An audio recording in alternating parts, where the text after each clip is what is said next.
Alright, hey everybody, it's Evan here from devascend.com, and in this video, we're going to cover CSS, global CSS, and conditional styling. So if you notice here, we have our alert here, and it has a class of alert, and here we are styling our alert in our style tag. However, what if we were to add an alert to our main app.svelte, and I'll put this right under the announcement, give it the class of alert, and we'll say this is our alert in our main app.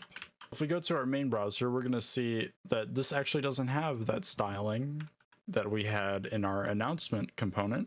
And this is because this styling here inside our announcement component is specific only to this component, meaning we cannot style anything other than what is inside this component right here inside our style tag.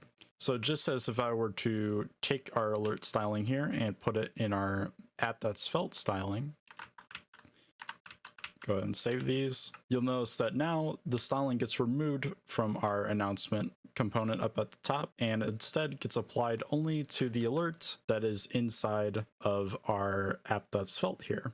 So if I go ahead and take this back to the original component here, we're going to see that now this is styled correctly once again. What if we wanted to apply this styling to all alerts in every single component? Well, that's actually what the global.css file here is for. The global.css file applies styling to every single element in every single component. So everything you see in this file is styling every element in every single component. It is not specific to just one component. So in any case where you want to make sure that every alert is styled in every component, you would just go ahead and add that here. And now if we go to our Svelte app, we're going to see now both components are styled. Let's go ahead and remove that real quick. So now this brings me to the next topic I want to cover, which is conditional styling. So let's say we wanted this to be a red alert instead of a green one, signifying sort of a danger or warning. Well, I could go ahead and change the colors in our alert styling here.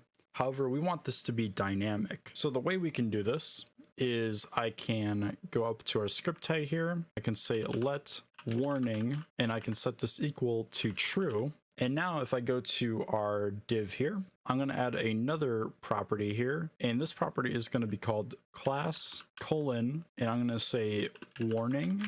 And inside these curly braces, I'm going to put our warning variable here.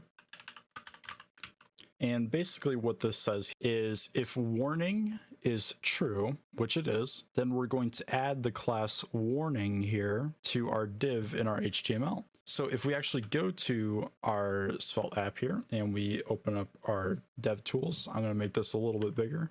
And we go into our main here, we're going to see that there's a warning class now at the end of this div. Whereas if I were to make warning false here, and we go back to our code, we're going to see that now the warning class is gone from our div. Now in this case, I named this warning the same as the variable. However, it doesn't have to be. I could rename this to be type, and I changed this back to true. We're now going to see type as our class name in our div. So again, this can be whatever name you want it to be. I'm just going to change this back to warning. And again, you don't have to use just variables here. You could do any sort of conditional check. So we can say if 5 is greater than 3, which is true.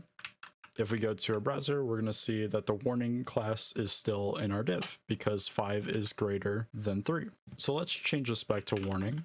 And now I'm going to add a class at the bottom of our styling here called the warning. And if it has a class of warning, we're actually going to change the color to be a red. So let's look for a light red color here.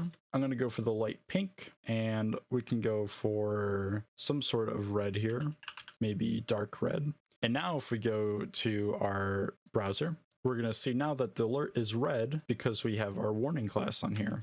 And if I were to make it so warning was false, meaning that now it's not going to add the warning class here because again, warning is false, it's going to change back to green. So this is basically how you do conditional styling. That's going to do it for this video. If you have any questions, feel free to leave a comment, or you can join the devascend Discord server and either myself or someone else will be able to help you out there. Anyway, thank you guys for watching, and I'll see you in the next video.